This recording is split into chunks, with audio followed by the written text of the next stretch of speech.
Okay, so this will be another aspect of nature with animals. Uh, so I said animals are basically just the same as humans, and that's a big statement. Um, there is a difference somewhere. Uh, Maybe it's determinism.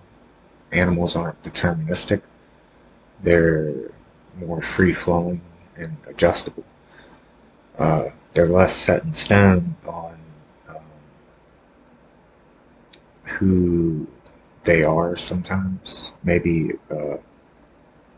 some animals are broken, um, but being a farmer and very into nature and everything, uh, I try to eventually understand animals for who they are and what affected them and what grew them into what little personalities and types of little animals they are or people. You know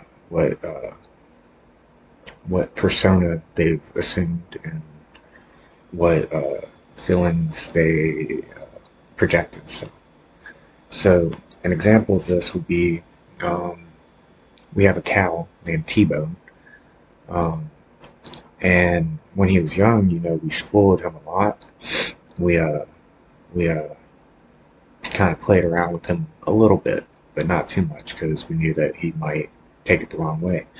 But we also had a dog named Jasper. Um, I think we got him from a vet, and uh, anyways, him, T-Bone, some of the goats, they'd play around, and, romp around. And, T-Bone watched Jasper die. Well, he didn't watch it, but, he eventually lost that friend. The goats that he was raised with passed away, and he lost those friends too. And he never really got over that. I mean, it's kind of dumb, but it's just like a person. And he became basically a whiny baby. Um, he became discontent in the field. He didn't really enjoy his pack too much. His herd, which was growing, and the goat herd, which was growing, he didn't actually get along too well with them because he had a lot of um, differences in how he was raised and um, the suffering that he went through mourning uh, his friends, and he didn't understand how to get past that. So he did become very depressed, and you know, every little thing bothered him. He didn't like flies on him. He whined a lot more about that than other cows.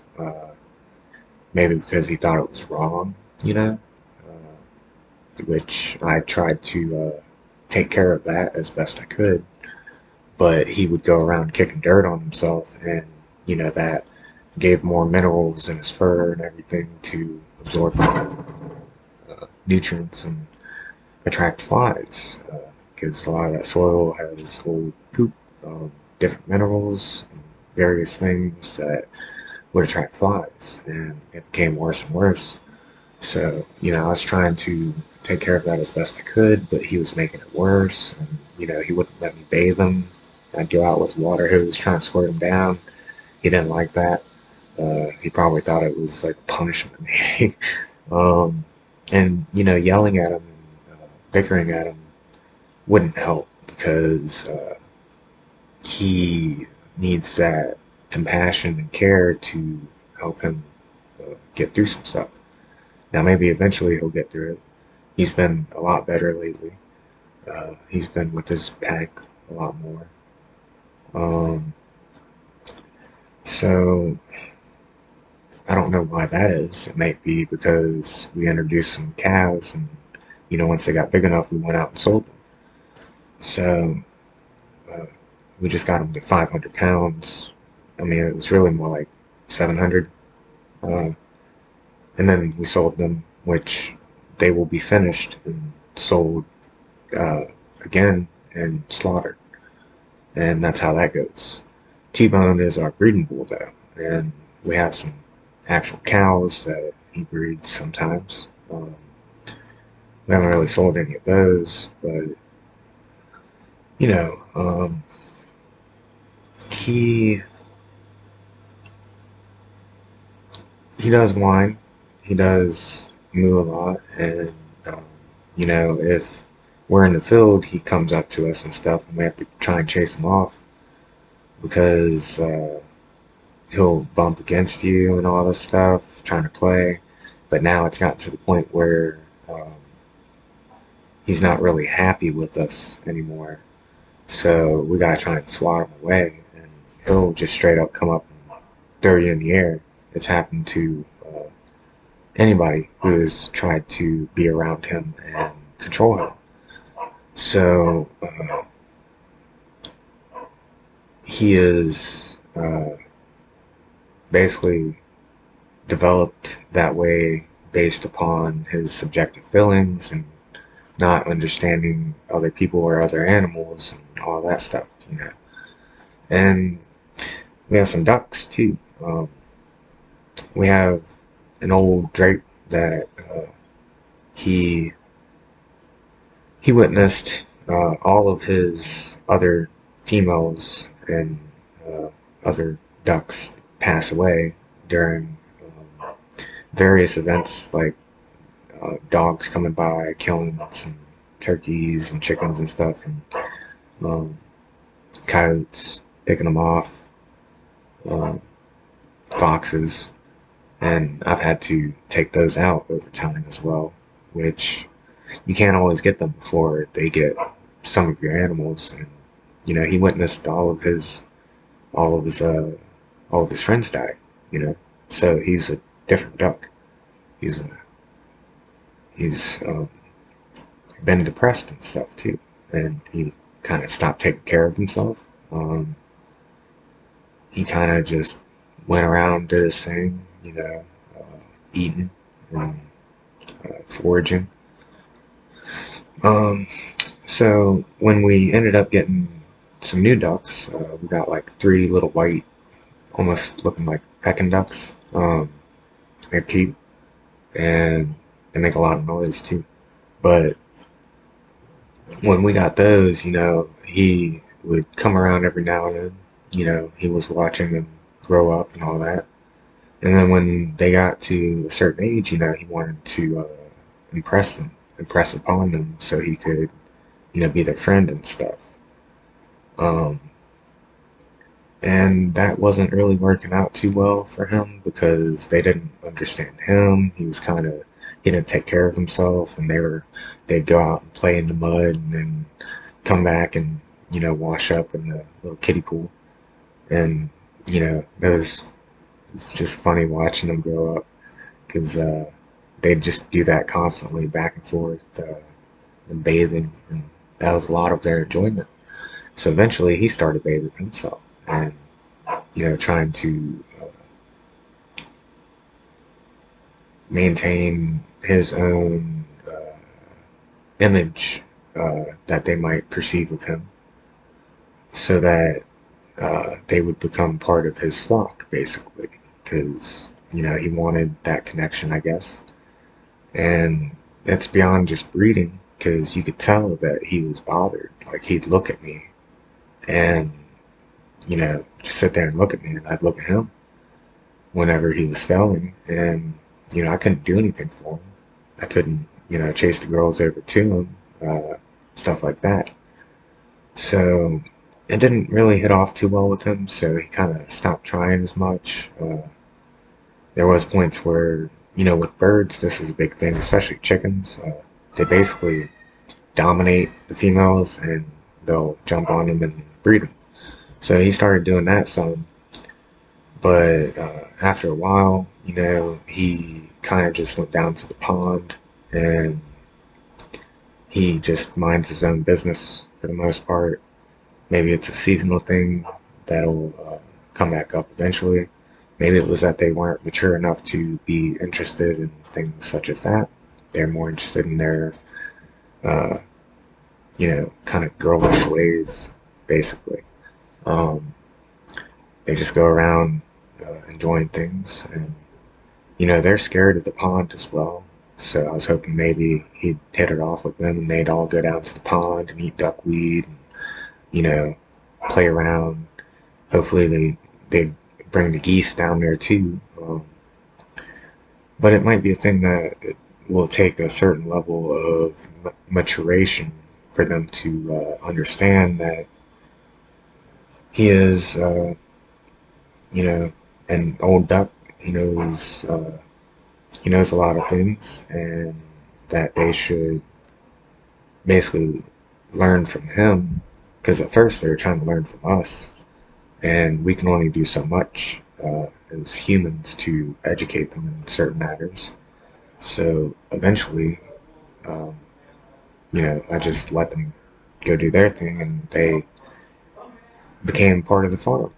They just did their own thing and learned from what animals are doing, and they fell into the motions of things.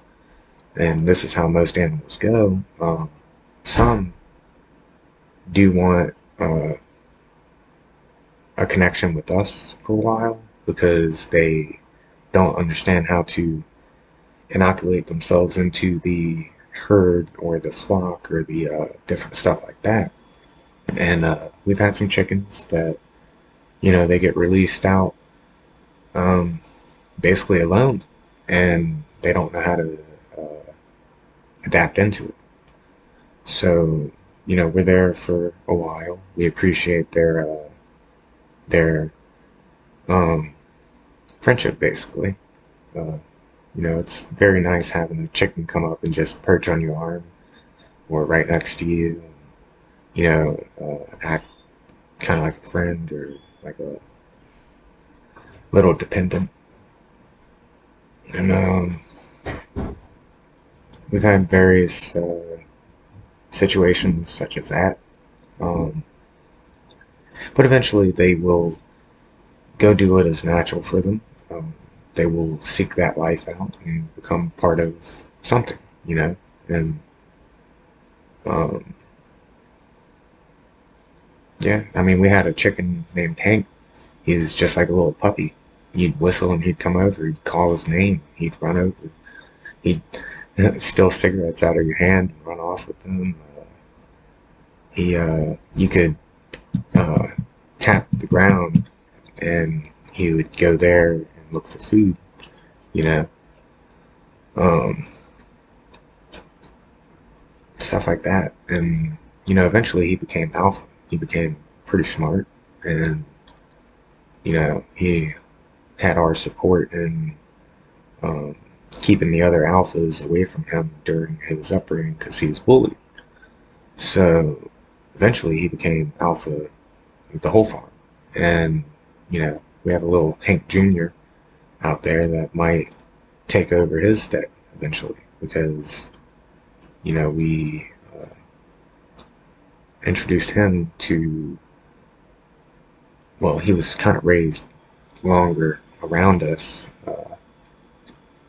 And, I'd expect uh, that would rub off some higher level of intelligence or comfortability to learn the way that things work and stuff like that without, letting fear and different things, the pecking order, take over their mentality to where, things run certain ways.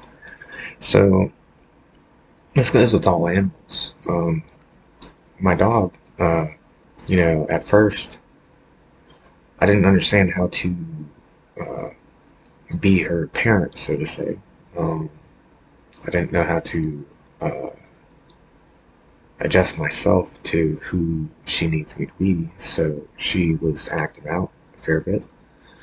And other people didn't understand her personality and would, be upset at her, and I'd be upset at her. And, she felt probably pretty rejected, pretty alone, um, and kept acting out even just to get attention. Like, she knew better. She'd even fuck with us. Like, she'd troll us. And it was amusing. Uh, Eventually, it became amusing. And, um, once I realized a lot of things about her and what shaped her, I was able to be more of a caring person, compassionate, and, you know, give her the love that she really needed. And, she respects me a lot more. And, I act right. I don't react. I try and understand. And, um, you know, uh, she's like my little baby. And, um, it's a hard thing for me to do with an animal because, they're going to die. And I'll probably watch that. It's going to hurt a lot. A lot of people go through this. So, this is why animals are just like humans. Because, she shows me compassion, she shows me love, and I show it back. And, it becomes reciprocal, and we develop a relationship together. And not everybody's relationship has to be the same way with her. Um, I'm just being what I need to be for how other people are towards her. So that, she can be happy, enjoy life, learn, and be the dog that uh, she needs to be. So this goes with humans, goes with children, goes with animals, and it's a very important thing, um, because you'll see it in many animals, and different types of animals have different inclinations, different stuff that, different instincts, a lot of different stuff like that, but they can transcend that as well, and you can pull out more out of them, and sometimes you can break them. Uh, there's broken animals out there, like T-Bone. Um, I can't really help him. Uh, I don't know how. Uh, so I might be able to figure it out someday and do something about it. But he's getting old, and he might have to be got rid of because he does throw us up in the air sometimes. And we're just trying to do our thing, maybe even just explore the field, and he's a danger. And I'm not trying to just go out and shoot him and eat him, I'm trying to, uh, I'd rather sell him and make money off of him. That's just how it is. He's been a little pal, little buddy, but um, at this point, he's a danger. He's broken through the fence and gone out and done a lot of damage to other people's stuff and cost us a lot of money, more than he's worth. Uh, so that's about it. You have to work within reality. Not everything's pleasant. Not everything's good. Not everything's bad. Um, Being sober-minded, or like stoic, or um, understanding the gravity of things, the gravity of life, different things like that, is very important. The older you get, to avoid becoming very miserable and being able to appreciate and enjoy life more fully. Because I appreciate my dog. I appreciate the animals we do have. I appreciate animals in general because of paying attention to these things, and it's important. So this is another aspect of psychology, transcendent psychology, um, enlightenment, maybe you could say, or just nature, natural. Um,